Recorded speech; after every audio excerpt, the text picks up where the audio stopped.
paz do Senhor, meus irmãos. Eu sou o pastor Eliezer Nunes. Seja bem-vindo ao meu canal. Estamos aqui para mais um vídeo, hoje com o comentário da segunda lição do primeiro trimestre do ano de 2026 da Escola Bíblica Dominical, a nossa revista que nesse trimestre tem como título A Santíssima Trindade. E hoje vamos estar falando sobre a segunda lição. Se inscreva aí no canal, deixe o seu joinha, compartilhe esse vídeo com os demais irmãos, amigos, para que mais pessoas possam também, juntamente conosco, crescer em graça e conhecimento da Palavra de Deus.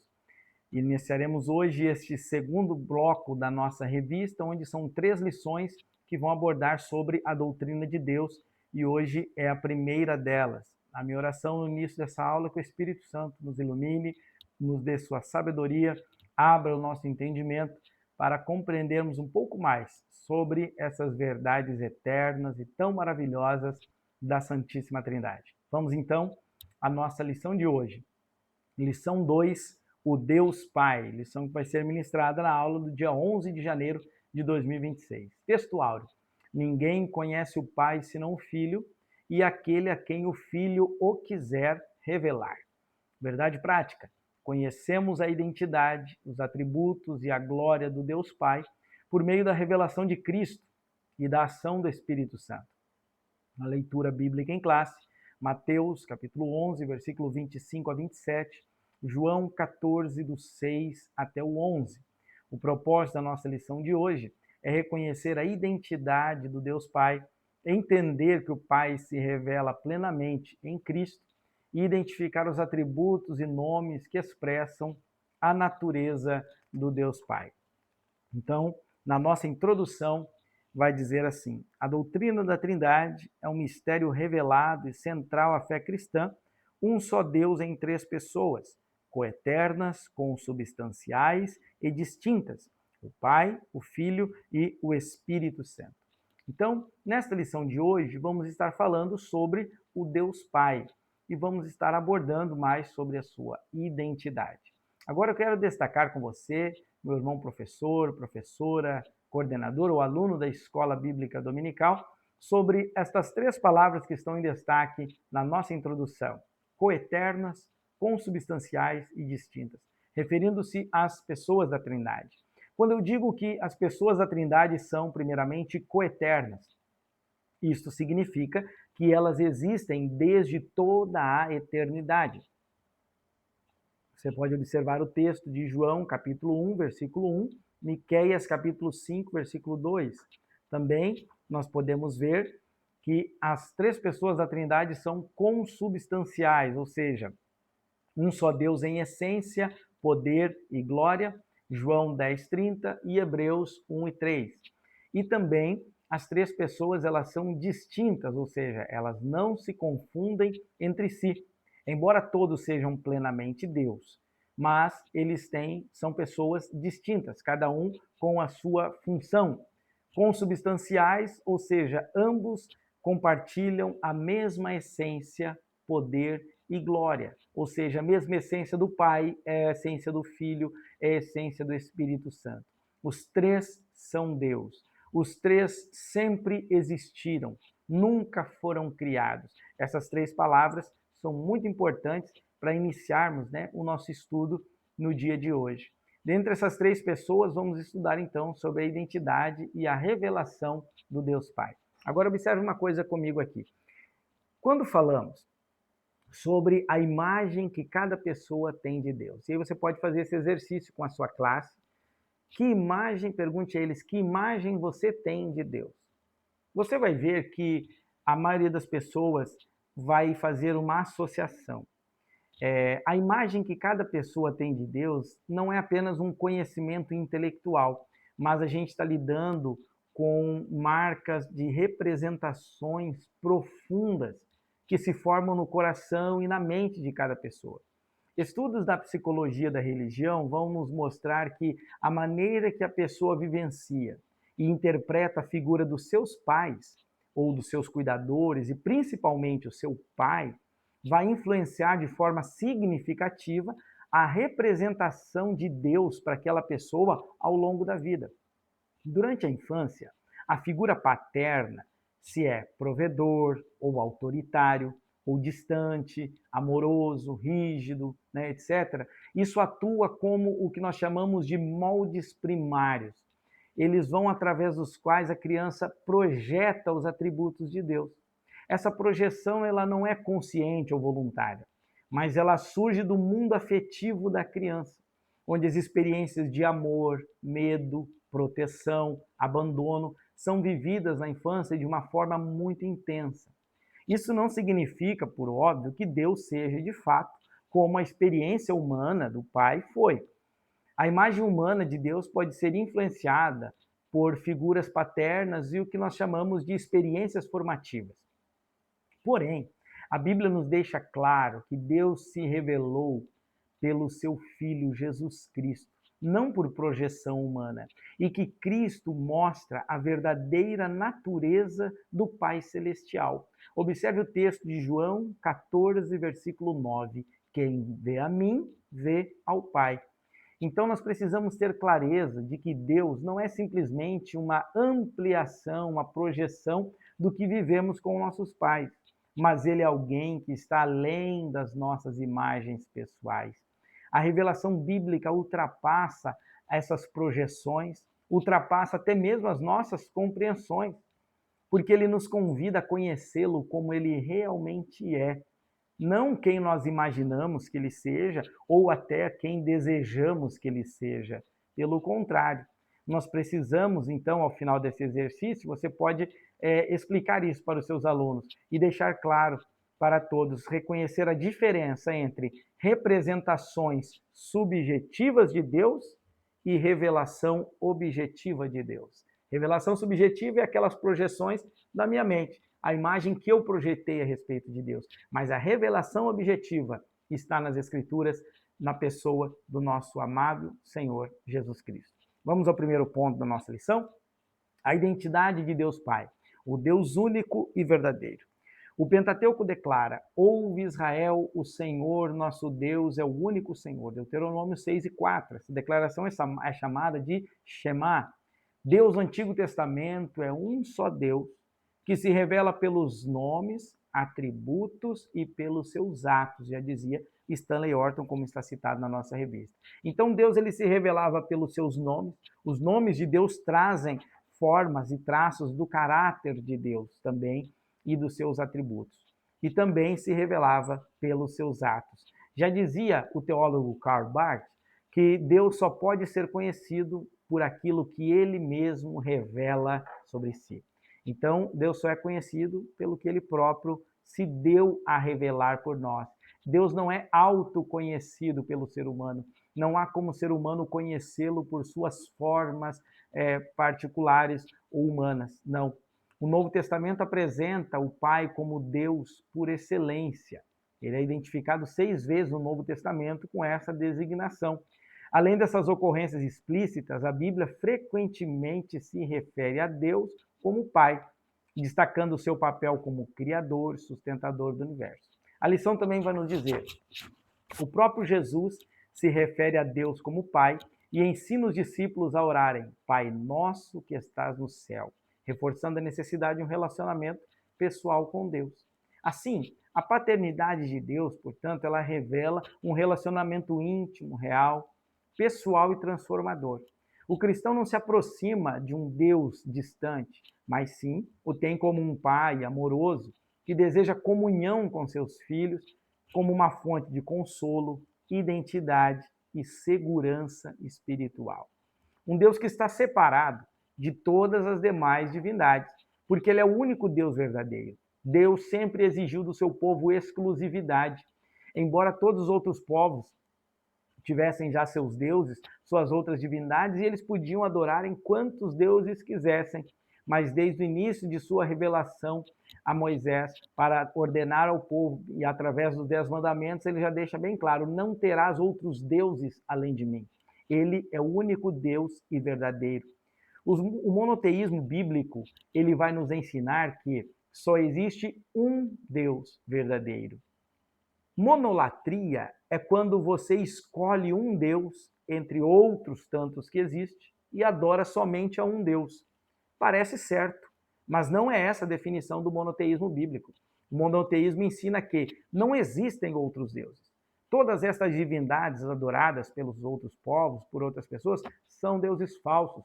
Não existem. Só há um Deus e verdadeiro, o nosso Deus.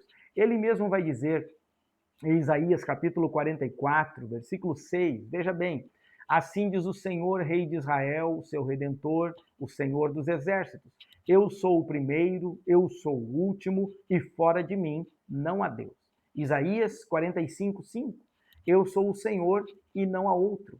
Fora de mim não há Deus. Segundo Samuel 7, 22. Grandioso és, ó Senhor Deus, porque não há semelhante a ti, e não há outro Deus além de ti. Então, o monoteísmo bíblico é isso. Reconhecer que só existe um Deus, o único Deus verdadeiro, digno de ser adorado. Agora, continue explicando para os seus alunos sobre esta palavra, pericorese. Falamos sobre ela na semana passada. Continuaremos hoje e nas próximas lições. O que é pericorese? Pericorese é a mútua habitação e comunhão perfeita entre o Pai, o Filho e o Espírito Santo. Significa que as pessoas da Trindade habitam umas nas outras, num estado de interpenetração, sem confusão de pessoas e sem divisão de essência. Olha que lindo! Ao mesmo tempo que são distintos, mas um habita no outro. Há uma subordinação entre as pessoas da Trindade de forma funcional, não em termos de hierarquia ou de relevância, de autoridade, não, mas apenas em termo funcional, de acordo com os papéis a desenvolver. Veja, por exemplo, Apocalipse 1:1, revelação de Jesus Cristo, ao qual Deus lhe deu. Ou seja, Deus deu a revelação do Apocalipse a Cristo, o qual transmitiu ao anjo, o qual transmitiu a João. Então, há ali uma relação de subordinação, inclusive entre o filho e o pai. Mas essa subordinação está condicionada à função, ao papel de revelar a mensagem. Assim como está lá em Filipenses 2:5 em diante, mostrando que Cristo foi obediente. Falando ainda sobre o Espírito Santo, dentro desta pericorese, que é essa habitação mútua da Trindade, diz o texto de 1 Coríntios, capítulo 2, versículo 10. Mas Deus nos-la revelou pelo Espírito, porque o Espírito perscruta todas as coisas, até mesmo as profundezas de Deus. Meus amados, que coisa tremenda! Veja como é a pericorese. O Espírito Santo perscruta o coração de Deus, as profundezas do Pai, e revela a nós. A essa habitação mútua. E a subordinação é com uma questão funcional, não torna uma pessoa superior ou inferior às outras. Veja como está aqui na nossa figura. O Pai não é o Filho. O Filho não é o Espírito, mas ambos são Deus. O Pai não é o Espírito, mas ambos, Pai e Espírito, é Deus. Esta é a doutrina da Trindade. A pericorese é a harmonia perfeita que há nessa mútua habitação entre as três pessoas da Trindade. Segundo tópico da lição. O Pai é a fonte da divindade. Nossa declaração de fé professa que Deus é o supremo ser e eterno, nunca teve começo, princípio e nunca terá fim, pois ele existe por si mesmo. Olha que interessante. A nossa lição vai continuar dizendo: ele é o Deus imutável desde a eternidade, desde antes da fundação do mundo. Ele é o Criador do céu e da terra e de tudo o que neles existe. Ele é chamado de Pai porque ele criou e sustenta todas as coisas. Jó, capítulo 33 e o versículo 4, a palavra de Deus vai nos falar justamente sobre esta soberania de Deus, falando que o Espírito de Deus também é criador e que ele formou todas as coisas. E aí a palavra do Senhor vem nos complementar, dizendo em Apocalipse 4:11, digno é, Senhor, de receber a glória, a honra e poder, porque tu criaste todas as coisas e por tua vontade são e foram criados. Ou seja, ele não só cria, ele também sustenta. Por isso ele é o Pai, porque ele cria e sustenta todas as coisas. Isso está relacionado com o atributo da aceidade de Deus. O que é aceidade? Aceidade é um atributo de Deus que afirma que ele existe por si mesmo, de modo independente e autoexistente, não dependendo de nada nem de ninguém para ser, viver ou agir. Veja como é interessante nós refletir sobre isso, porque ele existe por si mesmo, independente e autoexistente. Na teologia cristã, a seidade ensina que Deus é a causa de si mesmo, no sentido ontológico, não porque ele se criou, mas porque o seu ser é necessário e eterno. Ele não é derivado nem sustentado por outro ser. Nós não somos eternos nem necessários, porque o mundo seria um mundo sem nós. A vida continua, o mundo não ia parar por causa de nós. Agora, se ele não existisse, nada haveria. Tudo só existe por conta de Deus. Ele é necessário, ele sustenta todas as coisas, ele é o ser supremo de tudo e ele é eterno. Ainda em Êxodo 3:14 diz a palavra: eu sou o que sou. Ao dizer isso, revela Deus como um ser absoluto e autoexistente. João 5:26, o Pai tem vida em si mesmo, ou seja, não depende de mais nada. Atos 17:24 e 25, Deus não é servido como se necessitasse de algo. Qual a importância teológica deste conceito da aceidade divina? Primeiro, ela distingue Deus de toda a criação, porque toda a criação ela é contingente e dependente. Contingente significa o quê? Que ela não existe por si só.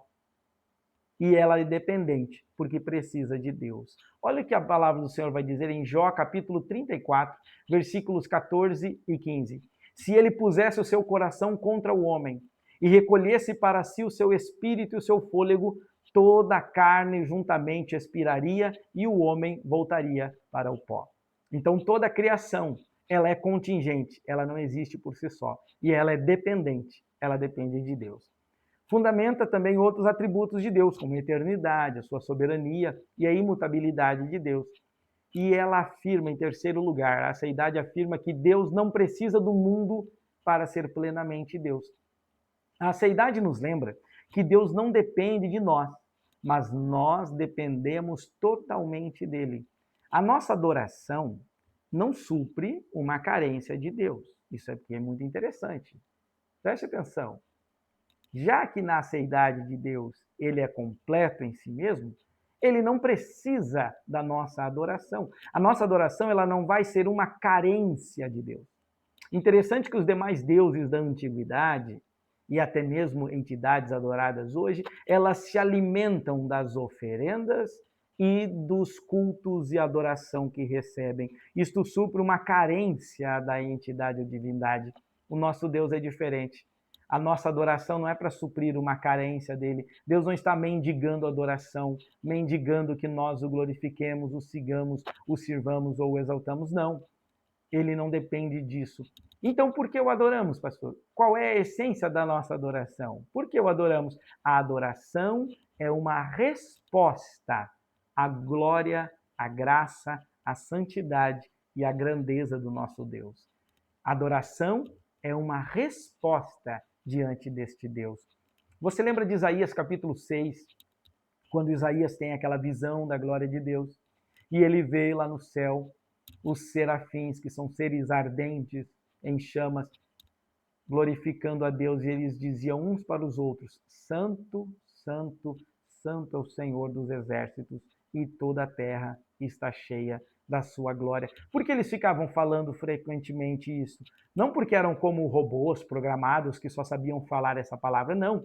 Mas é porque diante da glória, diante da presença de um Deus tão magnífico, tão poderoso, tão excelso, tão sublime, tão santo, a única resposta diante disso é a adoração. É se prostrar e dizer que ele é santo, santo, santo. Então a nossa adoração ela é uma resposta a esses atributos gloriosos de Deus. Nós temos uma alma imortal.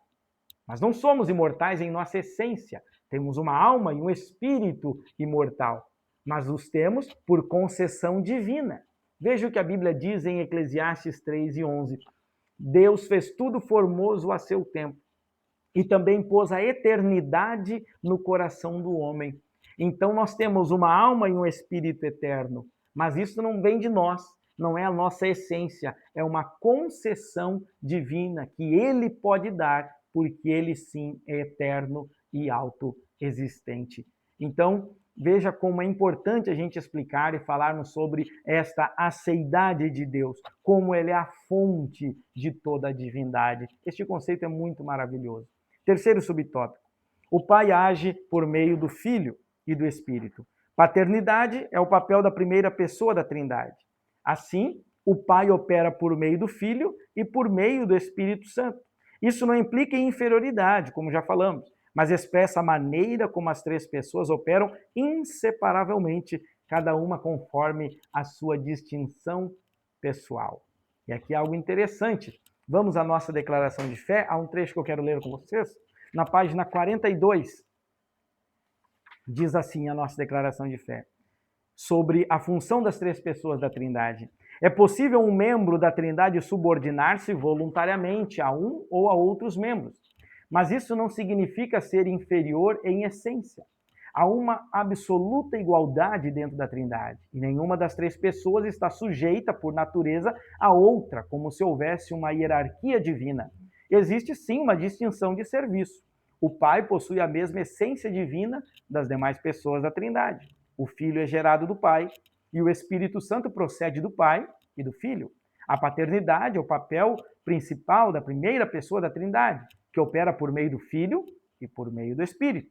O Pai proclamou as palavras criadoras. O Filho as executou. O Pai planejou a redenção. E o Filho, ao ser enviado ao mundo, realizou-a. Quando o Filho retornou ao céu, o Espírito Santo foi enviado pelo Pai e pelo Filho para ser o Consolador e ensinador. Então você pode ver que cada uma das pessoas, elas declaram e executam o seu papel na obra da redenção. Por isso que nós vemos que essa subordinação do Filho, por exemplo, não compromete a sua divindade absoluta. Da mesma forma, a subordinação do Espírito Santo ao ministério do Filho e do Pai não é sinônimo de inferioridade. Isso não compromete a divindade de Cristo. Veja o que vai dizer a palavra em Colossenses 2:9. Porque nele, Jesus, habita corporalmente toda a plenitude da divindade. Nem a igualdade de essência e de substância das três pessoas da Trindade é comprometida com isso. Afinal de contas, Tiago 1,17 vai nos dizer que tudo emana do Pai. Na economia da Trindade, ou seja, nesse relacionamento entre as três pessoas da Trindade, há diferentes funções, que tem a ver com o Pai, o Filho e o Espírito Santo. O Pai é quem projetou, o Filho é quem executou, e o Espírito Santo é quem aplica todas as coisas ao homem. Tudo foi feito por meio do Filho. João 1:3 vai dizer, todas as coisas foram feitas por meio dele, e sem ele nada do que foi feito se fez. Colossenses 1:16 e 17, esse texto é importante para você ler aí na sua aula. Porque nele foram criadas todas as coisas, que há nos céus e na terra, visíveis e invisíveis.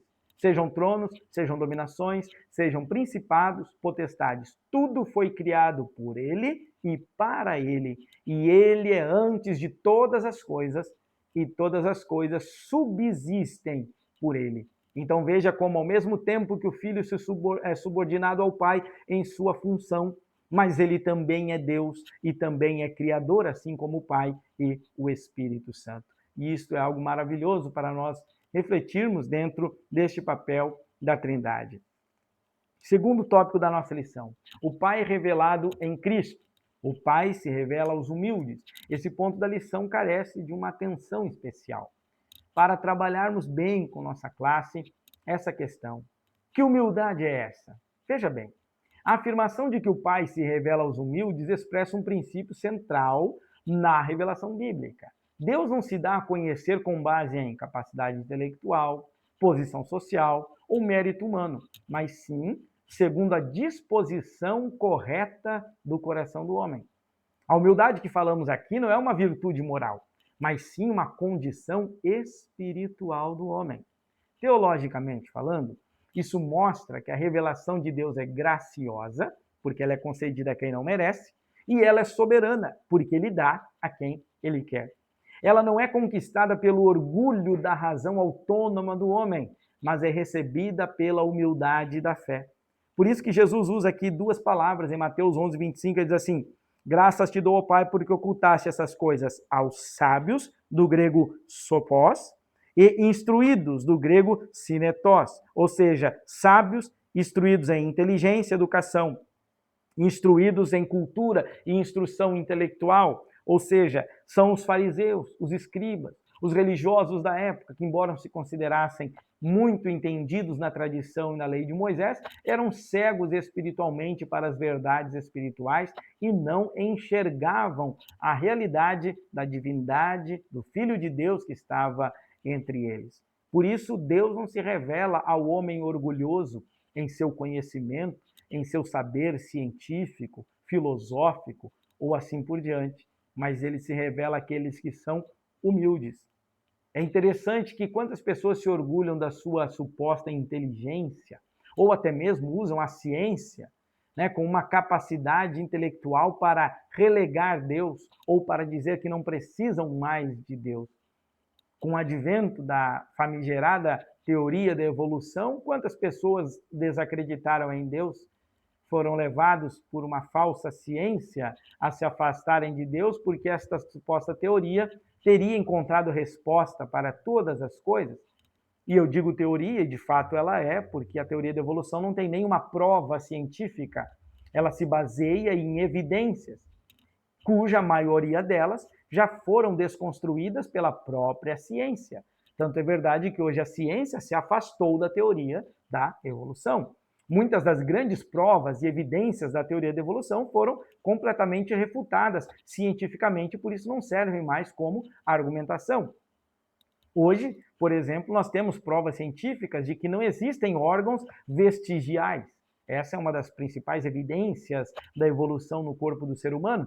Segundo eles, nós estamos evoluindo e temos ainda em nós aqui órgãos que são como lixo, órgãos que já evoluímos e não precisam mais deles, eles estão sobrando no nosso corpo. São órgãos vestigiais. Cientificamente isso não existe.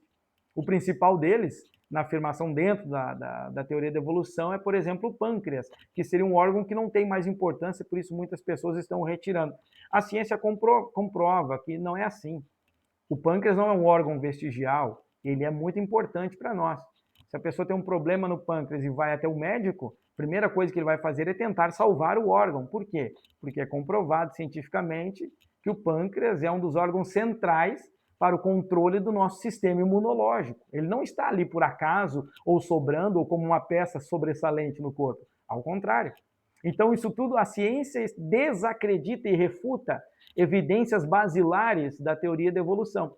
E quantas pessoas se basearam na teoria da evolução para desacreditarem de Deus, para desacreditarem da Bíblia, para provarem a evolução? A própria relação entre homem e símio já é refutada pela ciência.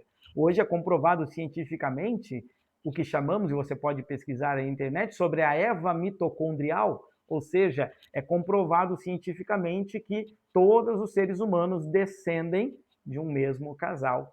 E isso a Bíblia já nos mostra há muito tempo. Mas o fato é que essas teorias humanas, elas serviram para endurecer o coração de muitas pessoas e fomentar o orgulho de muitos homens para se voltarem contra Deus. E a estes Deus não se revela, a estes Deus os abandona às suas próprias às consequências de seus atos, como está lá no livro de Romanos, mas aos humildes, diz Jesus, ele se revela. O termo pequeninos que Jesus usa ali no texto de Mateus 11, 25, não diz respeito à ignorância, mas diz respeito a pessoas que reconhecem a sua dependência de Deus. Tiago 4,6 diz, porque Deus resiste aos soberbos, mas dá graça aos humildes. Então, quando nós reconhecemos a nossa dependência de Deus, ele se revela a nós. E o Espírito Santo ilumina nosso entendimento. Segundo Coríntios 4,4 diz que o Deus desse século cegou o entendimento dos incrédulos, para que não vejam a luz do Evangelho, Agora nós podemos ver então que essa cegueira espiritual não é nos olhos, ela é na mente, é no entendimento da pessoa, é no orgulho da ciência, é no orgulho de filosofias, é no orgulho do conhecimento humano. Mas quando a pessoa se despe de tudo isso, se despir deste orgulho e humildemente reconhecer que a revelação é uma graça de Deus e de que nós, mesmo nós cristãos, ministros do Evangelho, temos que ser humildes para reconhecer que nós somos dependentes de Deus, que dependemos da iluminação do Espírito Santo, de que todo conhecimento teológico não é o bastante. É necessário a iluminação do Espírito, a revelação divina. E a estes humildes é que o Pai se revela. E é isso que Jesus está falando. Veja o que Paulo diz em 1 Coríntios 2:12. Você pode usar esse texto aí para enriquecer este tópico também. Mas nós não recebemos o Espírito do mundo, mas o Espírito que provém de Deus, para que pudéssemos conhecer o que nos é dado gratuitamente por Deus. Deus dá gratuitamente àqueles que se humilham. Aos pequeninos, ele dá gratuitamente a conhecer dos seus grandes mistérios. Vamos ao segundo tópico da lição? O Pai revelado em Cristo. O segundo subtópico vai dizer: o Pai se fez conhecer pelo Filho.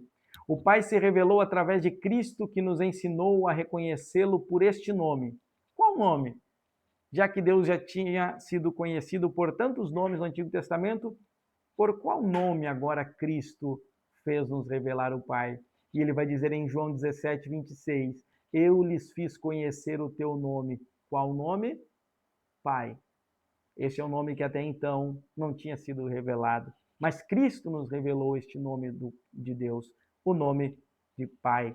Porque quando lembramos de Pai, nós lembramos de 4 coisas que também refletem a identidade do Deus Supremo. O Pai é o progenitor, o Pai é o provedor, é o protetor, o Pai é amigo. Da mesma forma, o Deus Pai é nosso progenitor, é o que nos trouxe a existência. É o provedor, porque ele é Jeová Jireh, o Deus que cuida e provê. Ele é o protetor, porque ele é o Senhor que protege. Ele, como diz no Salmos 91, aquele que habita no esconderijo do Altíssimo, à sombra do Onipotente descansará. O Pai é amigo. Quem podemos contar mais do que um pai como verdadeiro amigo? Então, Jesus nos deu a conhecer do Pai como este nome. A leitura da lição diz: ninguém conhece o Pai senão o Filho, e aquele a quem o Filho o quiser revelar. Então veja que é o Filho quem revela o Pai. Aquele a quem o Filho o quiser. Então aquele humilde, aquele pequenino, a quem o Filho quiser, ele revela a verdadeira identidade do Pai. Isso nos mostra 2 coisas. Primeiro, o Pai é um ser pessoal e relacional. Segundo, só é possível conhecer a Deus por meio do Filho, o único mediador entre Deus e os homens. 1 Timóteo 2:5. Explique agora aos seus alunos algo importante que vai ser muito rico para todos nós. A transcendência e a imanência de Deus, que está junto desse tópico. O que é transcendência de Deus? É a constatação de que Deus transcende a sua criação. Ele está acima da sua criação. Ele está acima da compreensão de todos os seres que ele criou. Mas ao mesmo tempo que ele é tão sublime, tão elevado e tão indelével na sua magnitude, como ele está transcendente de tudo isso, ele também é imanente. E o que é a imanência de Deus? É a constatação de que ele se comunica, ele é presente e atuante na sua criação. Então, como imanente, ele é grande, supremo, glorioso, ele está acima da compreensão da sua criação, mas como imanente, ele está presente e atuante na sua criação.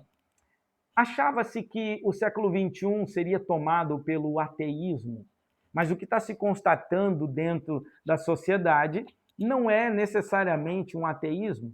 Mesmo nos países pós-cristãos, ainda, embora o ateísmo tenha seu crescimento, mas o que mais cresce hoje em dia é o deísmo.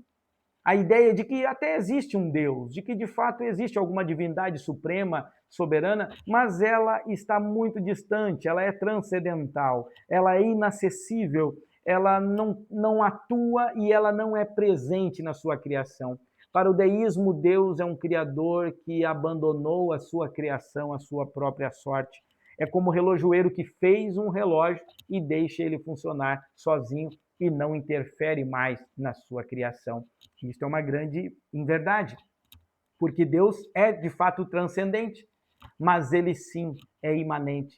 Ele é presente e ele atua na sua criação. Ele é um Deus que intervém e sempre foi assim.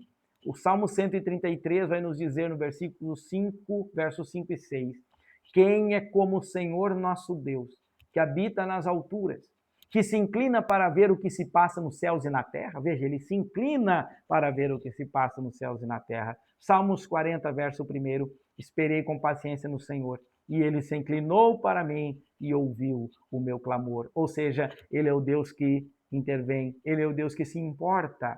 No Salmos número 22, verso 24, olha que maravilha, diz que o Senhor não desprezou a aflição do aflito. Ele é um Deus que se importa. Ele é um Deus transcendente, que está além daquilo que podemos compreender, mas ele também é imanente, porque ele atua e está presente na sua criação. Ele é um Deus que se importa até mesmo com a aflição daquele que está aflito. Vamos ao terceiro ponto. Quem vê o Filho, vê o Pai. Já dizia o teólogo americano Wayne Grudem que Jesus é a imagem visível do Deus invisível. Isso é uma paráfrase de Colossenses 1:15, mas nós também temos o texto de Hebreus 1:3, onde a Bíblia nos diz que Cristo é o resplendor da glória de Deus e a expressão exata do seu ser. Isso não significa que o Filho seja o Pai, não, mas significa que o Filho revela quem o Pai é, a sua essência, seu caráter, a sua vontade. Nos evangelhos, tudo o que Jesus faz revela o Pai. Quando eu olho para o amor que Cristo demonstrou, isso me revela o amor do Pai, João 3,16. Quando eu olho a misericórdia de Cristo, demonstrada com as pessoas com quem ele interagiu, sua misericórdia com os marginalizados, no meio de quem andou e conviveu, isso me mostra a compaixão do Pai. Lucas capítulo 15, na parábola do filho pródigo, por exemplo. A santidade de Cristo, ela vai me revelar e mostrar a santidade do Pai. João 17:11. Ainda tem um texto que você pode usar para complementar isso, além dos que estão na lição. João capítulo 1, versículo 18, diz assim no Evangelho: Deus nunca foi visto por alguém. O Filho unigênito que está no seio do Pai, esse o revelou. Olha a pericorese aí. O Filho unigênito que está no seio interior do Pai, o revelou. Assim, enquanto estava aqui na terra, quando Jesus ama, perdoa, confronta o pecado, acolhe os pecadores marginalizados e se entrega na cruz, ele está mostrando quem o Pai é. A cruz, em especial, ela torna-se o ponto máximo dessa revelação. Nós vemos que na cruz estão unidos a justiça e o amor de Deus, o amor do Pai, conforme Romanos 3, 25 e 26. Martinho Lutero chama isso de teologia crucis, a teologia da cruz, onde ele afirma que Deus se deixa conhecer plenamente no Cristo crucificado. Ali nós temos realmente essa revelação de quem vê o Filho, vê o Pai. E este era o sentido daquele diálogo a Filipe, que disse: Senhor, mostra-nos apenas o Pai, isso já basta. E aí Jesus vai dizer: mas quem me vê o Filho, vê o Pai também. Vamos ao terceiro ponto da nossa lição. A pessoa de Deus Pai. Primeiro subtópico: os atributos incomunicáveis do Pai. São qualidades exclusivas da divindade. Elas pertencem apenas ao Deus Pai, bem como ao Filho e ao Espírito, e não podem ser compartilhadas pelo ser humano. Os principais atributos são a autoexistência, vai estar relacionado com a aceidade, como já falamos anteriormente, a eternidade, que a lição cita, imutabilidade, que eu lembro de Isaías 48:12, Deus diz assim: porque eu sou sempre o mesmo. Onipotência, onisciência, onipresença, né? E um outro atributo incomunicável especial de Deus também, a perfeição. Somente Ele é perfeito. a bondade. Somente Ele é bom plenamente, porque Ele é bom em tudo. Ele é o bom perfeito. Os atributos incomunicáveis revelam que Deus é único, absoluto e glorioso. Eles nos levam a declarar quão grande é o nosso Deus. E aí vale a pena a gente fazer aqui um paralelo com os atributos comunicáveis. Porque os incomunicáveis são aqueles que somente Deus tem, somente Deus é, são expressão específica da sua pessoa, do seu caráter, da sua divindade. Mas há também atributos comunicáveis, que embora estejam presentes de maneira plena na santa pessoa divina, mas ele também compartilha com aquele ser humano que o segue e o serve fielmente, frutos produzidos através do Espírito Santo. Evidentemente que esta comunicação do atributo divino, ela tem dois aspectos que você não pode deixar de frisar. Primeiro, limitada e dependente.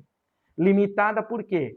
Por mais que Deus comunique comigo um atributo e que ele produza na minha vida este atributo, eu sou limitado pela minha existência terrena. Eu sou limitado pela minha natureza pecadora, contaminada do pecado original. Meu estado humano, nunca serei como Deus. Então, esta comunicação, ela é limitada. Segundo, ela é dependente. Porque eu dependo de me aproximar de Deus para que Ele produza e comunique em mim estes atributos que refletem a sua imagem e a sua glória. Então, é limitada e dependente. Atributos comunicáveis, por exemplo, santidade, amor, fidelidade. Quanto mais me aproximo de Deus, Ele produz em mim, Ele me leva a ser santo. Ele me leva a produzir e me ensina a amar, porque Deus é amor.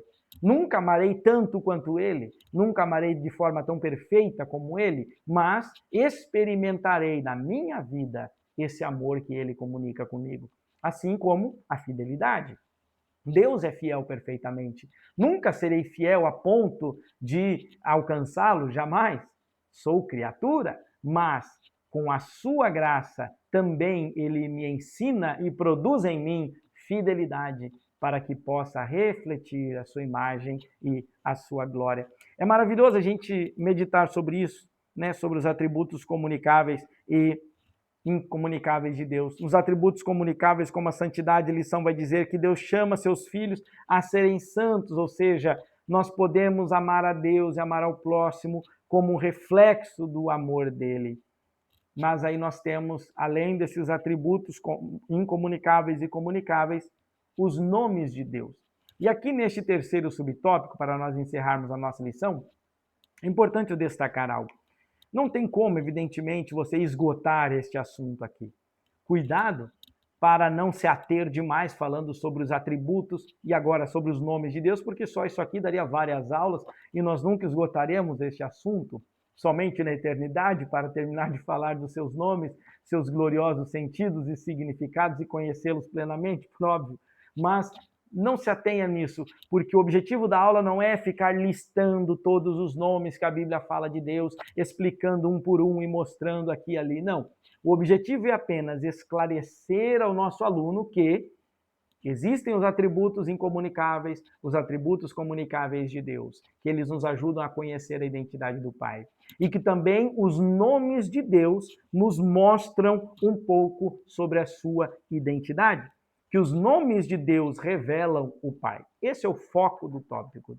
Não a gente ficar ali comentando todos os nomes um por um, porque senão você vai esgotar seu tempo e também não vai conseguir aprofundar devidamente. Então, é importante aqui neste tópico sobre os nomes que revelam o Pai, a gente fazer uso aí da teonímia. O que é teonímia? É a ciência que vai pesquisar e estudar sobre os nomes de Deus. É o conjunto dos nomes de Deus revelados nas Escrituras. Seu sentido, o significado teológico, né? A palavra do grego theos, Deus, e onomanome, então estudo sobre os nomes de Deus. Na Bíblia, os nomes de Deus não são apenas títulos, mas eles são revelações do seu caráter, dos seus atributos e da sua forma de agir. Então, os nomes de Deus, eles servem para nos mostrar sobre o caráter de Deus, sobre seus atributos e sobre o que ele faz, como ele opera, como ele age. Deus se revela, quando Deus revela um nome, ele está ensinando como ele é e como ele se relaciona através desse nome com o seu povo. Aqui há uma obra importante do C.H. Mackintosh, o compêndio de comentários dele sobre o Pentateuco, uma obra riquíssima em 6 volumes, mas nesse volume sobre Gênesis ele faz esta seguinte declaração. No livro de notas sobre o Pentateuco, volume 1 de Gênesis, ele vai dizer: os vários nomes de Deus por meio dos quais ele se revela são diretamente vinculados com as necessidades variáveis das pessoas com as quais ele está em relação. Os nomes de Deus são, na verdade, manifestações antropomórficas do seu ser.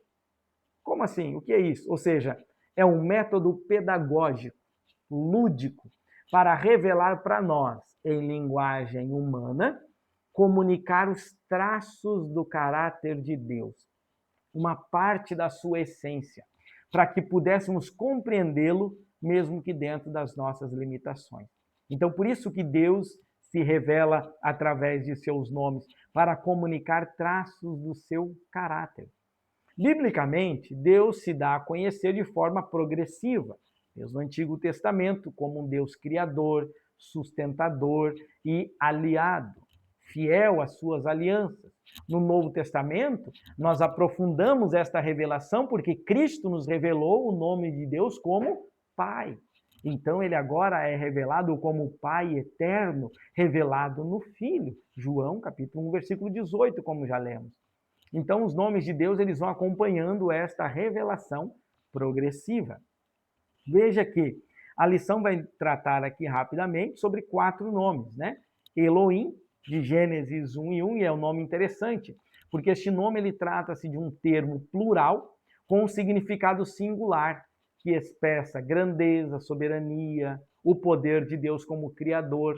Embora a fé israelita fosse monoteísta, o uso da forma plural é a base conceitual para a pluralidade da doutrina da Trindade. Mostra como Deus é fonte de toda a criação e autoridade suprema sobre todo o universo. Por isso que esta palavra Elohim, que aparece em Gênesis 1 e 1, também vai estar demonstrada naquela pluralidade de Gênesis 1 e 26, quando Deus vai dizer: façamos o homem à nossa imagem e semelhança. O segundo nome que ele trabalha aqui é o nome El Shaddai, Gênesis 17. Este nome é interessante também porque ele revela, ele significa o Deus Todo-Poderoso.